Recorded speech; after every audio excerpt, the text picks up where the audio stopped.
പ്രിയപ്പെട്ടവരെ, ഈ വീഡിയോ കണ്ട് നിങ്ങൾ ആരും അധികം ചിരിക്കരുത് എന്നാണ് എനിക്ക് പറയാനുള്ളത്. അമേരിക്കൻ പ്രസിഡന്റ് ഡൊണാൾഡ് ട്രംപ് യുദ്ധം തുടങ്ങുന്നതിന് മുമ്പ് ഇറാനെ തകർക്കാൻ വേണ്ടി കടലിൽ ആർമാഡ എത്തിയിരിക്കുന്നു എന്നാണ് പറഞ്ഞിരുന്നത്.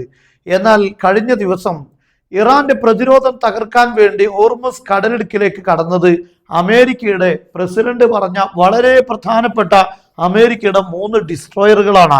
ഈ കപ്പലുകളിൽ ധാരാളം ക്രൂസ് മിസൈലുകളും അതുപോലെ പ്രതിരോധ സംവിധാനങ്ങൾ എല്ലാം അടങ്ങിയ വലിയ സുരക്ഷയ്ക്ക് വേണ്ടി ഒരുക്കിയിട്ടുള്ള ഏത് കപ്പലുകൾക്കും എസ്കോർട്ട് നൽകാൻ പറ്റിയ പ്രധാനപ്പെട്ട 3 അമേരിക്കയുടെ കപ്പലുകളാണ്. പക്ഷേ ഇറാന്റെ പ്രതിരോധം ചെന്നപ്പോൾ അവരുടെ സ്പീഡ് ബോട്ടുകൾ എത്തിയ സമയത്ത് ഈ കപ്പലുകൾ 3 വരിയായി ഓടുന്നതിന്റെ ദൃശ്യമാണ് ഇപ്പോൾ അന്താരാഷ്ട്ര മാധ്യമങ്ങൾ പുറത്തുവിട്ടിട്ടുള്ളത്. ഈ വീഡിയോയിൽ ഇറാന്റെ സ്പീഡ് ബോട്ടിൽ നിന്നും അവർ ഈ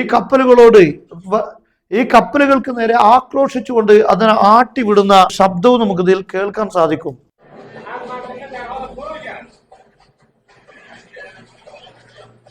ഇതാണ് നമ്മൾ കണ്ട അമേരിക്കയുടെ ഒരു ഡിസ്ട്രോയർ ആണിത്.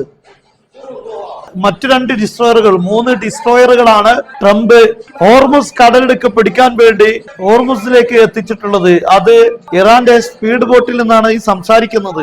ഇത് ഞങ്ങളുടെ തട്ടകമാണ്, ഈ തട്ടകത്തിൽ നിന്ന് ഉടനെ പുറത്തു പോകണം എന്നാണ് പറഞ്ഞുകൊണ്ടിരിക്കുന്നത്. നിങ്ങളുടെ ജീവൻ രക്ഷിക്കണമെങ്കിൽ ഉടനെ പുറത്തു പോകൂ എന്ന് പറഞ്ഞുകൊണ്ടാണ് അതിന് പിന്നാലെ അതിശക്തമായി പിന്തുടരുന്ന വീഡിയോ പുറത്തു വരുന്നു.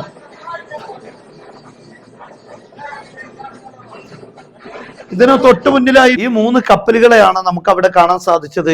ഇതിൽ അമേരിക്കയുടെ ട്രക്സ്റ്റണും അതുപോലെ തന്നെ മാസോൺ അതേപോലെ തന്നെ റാഫായിൽ എന്നറിയപ്പെടുന്ന പ്രധാനപ്പെട്ട ഡിസ്ട്രോയറുകളാണ് ഇറാന്റെ ബോട്ടുകളെ ഭയന്ന് അതിശക്തമായി ഓടി രക്ഷപ്പെട്ടത്. ഞാൻ കഴിഞ്ഞ ദിവസം വീഡിയോയിൽ പറഞ്ഞിരുന്നു, ക്ലോസിൻ വെപ്പൺ സിസ്റ്റം ഉപയോഗിച്ച് ഈ കപ്പലുകളിലെല്ലാം നമുക്ക് ഈ സിസ്റ്റം കാണാൻ സാധിക്കും. ഇത് ഉപയോഗിച്ചുകൊണ്ടാണ് അവസാനം ഈ ഹോർമുസ് കടലിടുക്കിൽ നിന്ന് ഓടി രക്ഷപ്പെട്ടത് എന്നാണ് റിപ്പോർട്ട് വരുന്നത്.